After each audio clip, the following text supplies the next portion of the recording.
नमस्कार साथियों, स्वागत है आप सभी का कुंदन इंस्पायर्स इंडिया पर। मैं हूं आपके साथ कुंदन राज। तो आज का सेशन बेहद ही खास होने वाला है, क्योंकि आज के सेशन के माध्यम से आप जानेंगे छठ महापर्व के बारे में। ठीक है। तो छठ जो महापर्व है भाई, ये बड़ी धूमधाम से मनाई जाती है। बिहार का जो सबसे बड़ा पर्व है छठ पर्व है। कौन सा पर्व है? छठ पर्व है, बिहार का सबसे बड़ा। मैं बात करूं, बिहार से सटे जितने भी सारे इलाके हैं, सारी ही जगहों पे छठ पूजा मनाई जाती है। बड़ी धूमधाम से मनाई जाती है। छठ जो पूजा है बड़ी धूमधाम से मनाई जाती है। बिहार से सटे हुए जितने भी इलाके हैं, जितने भी सारे स्टेट्स हैं, जितने भी सारे राज्य हैं, वहां पे क्या होता है, छठ पूजा मनाई जाती है। बिहार में मनाई जाती है, बेसिकली ये फेमस है। उसके अलावा ईस्ट यूपी में, झारखंड में, वेस्ट बंगाल में, जितने भी सारे राज्य हैं, बिहार से सटा हुआ जितने भी सारे स्टेट्स हैं, वहाँ पे छठ पूजा मनाई जाती है, बड़ी धूमधाम से मनाई जाती है। छठ पूजा की एक बड़ी विशेषताएं हैं भाई, कि उगते हुए सूर्य की तो पूजा की ही जाती है, साथ ही साथ डूबते हुए सूर्य की भी पूजा की जाती है। ये हमें बहुत कुछ सिखा के जाती है। सूर्य जो पूजा होती है, सूर्य पूजा हमें बहुत कुछ सिखा के जाती है। ये ना, उगते हुए सूर्य की पूजा की जाती है, साथ ही साथ डूबते हुए सूर्य की भी पूजा की जाती है। मैं बात करूं ये कब मनाई जाती है, तो ये कार्तिक मास के शुक्ल पक्ष में मनाई जाती है। कार्तिक मास के शुक्ल पक्ष में छठ पूजा मनाई जाती है भाई। ठीक है। मैं बात करूं कि ये कितने दिनों का होता है, तो ये 4 दिनों का होता है। छठ पर्व जो होती है भाई, कितने दिनों का होता है? 4 दिनों का छठ पर्व होता है। ठीक है। मैं बात करूं कि 4 दिनों का होता है, ये चतुर्थी से लेकर सप्तमी तक ये मनाई जाती है छठ पूजा। मैं बात करूं, ये जो शुद्धता, संयम, शुद्धता की ये वाली पर्व है, शुद्धिकरण का ये पर्व है। ठीक है। ये निर्जला व्रत के नाम से भी जाना जाता है। ये इसमें जो होता है, पानी में खड़े होकर अर्घ दिया जाता है। पानी में खड़े होकर वह अर्घ दिया जाता है। ठीक है। फास्टिंग भी रखा जाता है इसमें। मैं बात करूं, जो 4 दिनों का होता है, 4 दिनों में जो फर्स्ट डे होता है, फर्स्ट डे होता है नहाए खाए का दिन। क्या होता है? नहाए खाए का दिन होता है। नहाए खाए का दिन होता है। उसमें क्या होता है? चने की दाल, लौकी, जिसको हम लोग कद्दू भी बोलते हैं, कद्दू की सब्जी बनती है, और उसको प्रसाद के रूप में सूर्य भगवान को भोग लगाया जाता है। उसके बाद ग्रहण किया जाता है। सारे परिवार के लोग, सारे गांव वाले, जितने भी सारे आसपास के हैं, सभी में डिस्ट्रीब्यूट किया जाता है। ठीक है। ये शुद्ध होता है। शुद्ध घी से ये जो सब्जी बनती है, शुद्ध घी से बनती है भाई।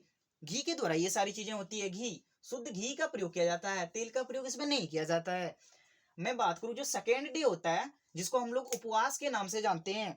क्या नाम जानते हैं हम लोग? उपवास के नाम से भी जानते हैं। सेकेंड डे को क्या जानते हैं? उपवास के नाम से भी जानते हैं। उपवास के नाम से भी हम लोग सेकेंड डे को जानते हैं।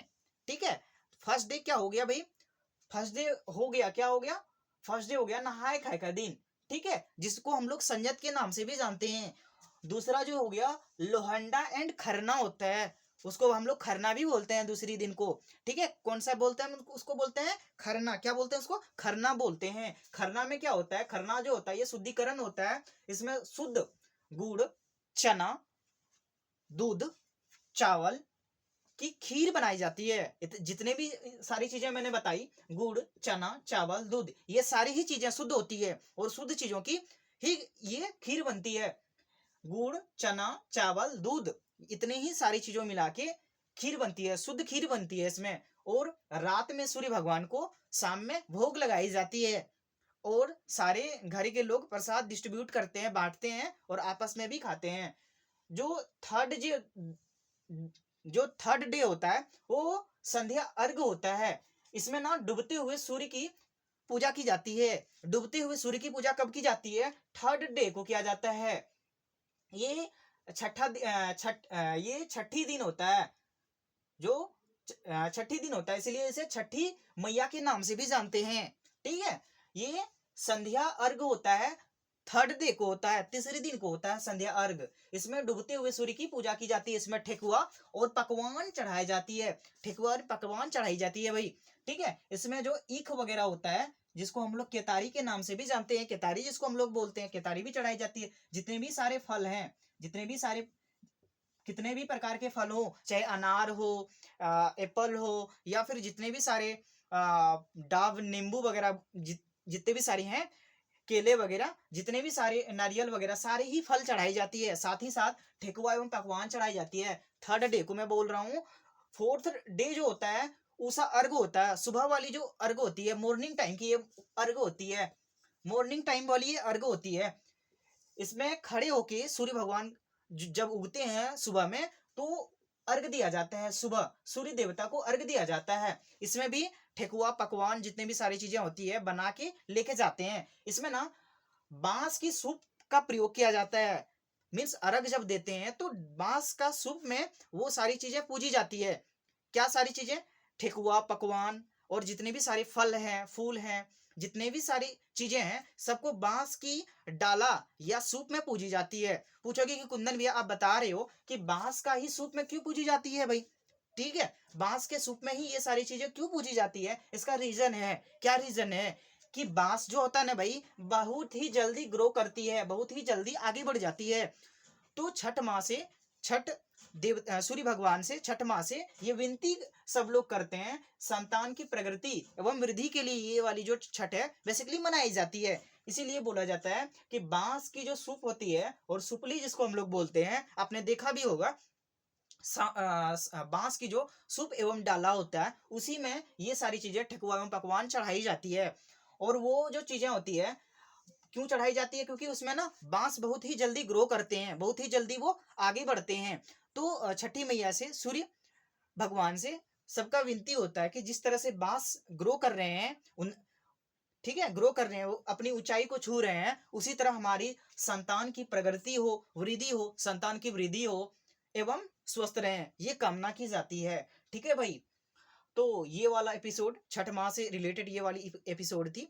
ठीक है, ये वाली सेशन थी, तो आपने देखा। एंड कुंदन इंस्पायर्स इंडिया जो यूट्यूब चैनल है, उसको ज़्यादा से ज़्यादा लोगों के बीच शेयर करें आप।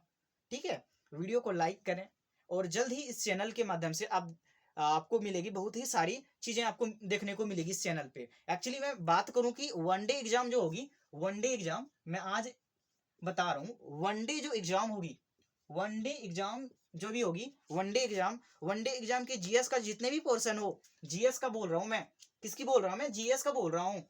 जीएस का जितना भी पोर्शन हो, सारी ही पोर्शन का वीडियो लेक्चर इस पे पर डे अपलोड होगी। चाहे हिस्ट्री की बात करूं,